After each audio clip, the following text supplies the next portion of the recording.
Assalamualaikum warahmatullahi wabarakatuh. Nama saya Nabila Fitri Sapira. Di sini saya akan menjelaskan tentang proses perkembangan orang dewasa. Semua makhluk hidup yang ada di dunia ini mengalami proses tumbuh dan berkembang. Proses tumbuh dan berkembang merupakan proses yang tidak dapat dipisahkan. Pertumbuhan adalah tahap bertambahnya ukuran yang tidak bisa kembali seperti keadaan semula.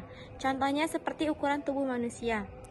Seorang anak kecil, dia bisa tumbuh dan berkembang dari mulai anak-anak, kemudian tumbuh menjadi orang dewasa.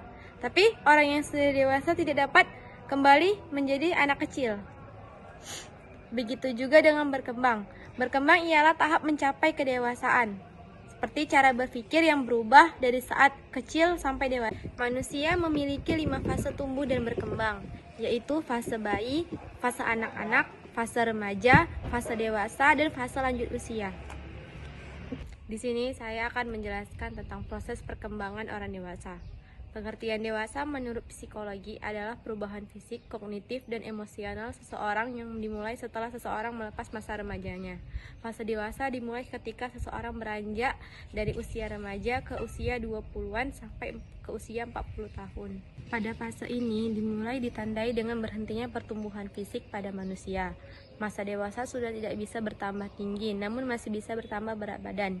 Organ-organ tubuh juga mengalami peningkatan kemampuan serta kematangan. Kematangan berpikir dan kematangan mental juga mengalami peningkatan yang lebih jauh dibanding pada masa remaja. Pada fase dewasa, biasanya mereka akan berfokus pada pekerjaan, pernikahan, dan keluarga. Secara umum, orang-orang dalam tahap dewasa akan lebih mandiri, prima, bertanggung jawab, serta akan mempertimbangkan konsekuensi yang akan dihadapi atas perbuatannya. Manusia yang dewasa adalah orang yang telah selesai melewati masa pertumbuhannya dan siap untuk menerima keberadaannya di tengah-tengah masyarakat lainnya.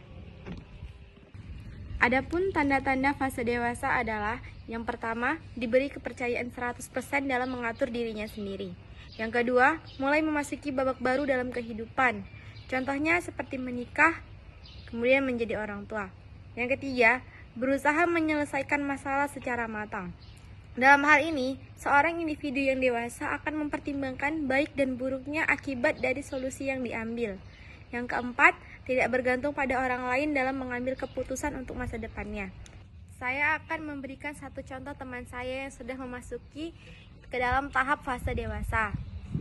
Teman saya ini pada masa kecilnya mempunyai kepribadian, kesukaan, hobi, cita-cita seperti anak-anak pada umumnya. Namun ketika dia dewasa, semuanya berubah.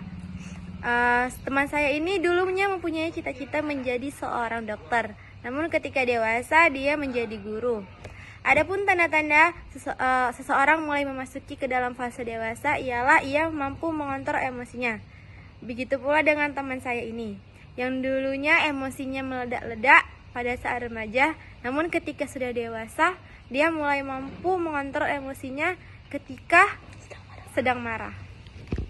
Sekian penjelasan saya tentang proses perkembangan orang dewasa. Lebih dan kurang saya mohon maaf. Assalamualaikum warahmatullahi wabarakatuh.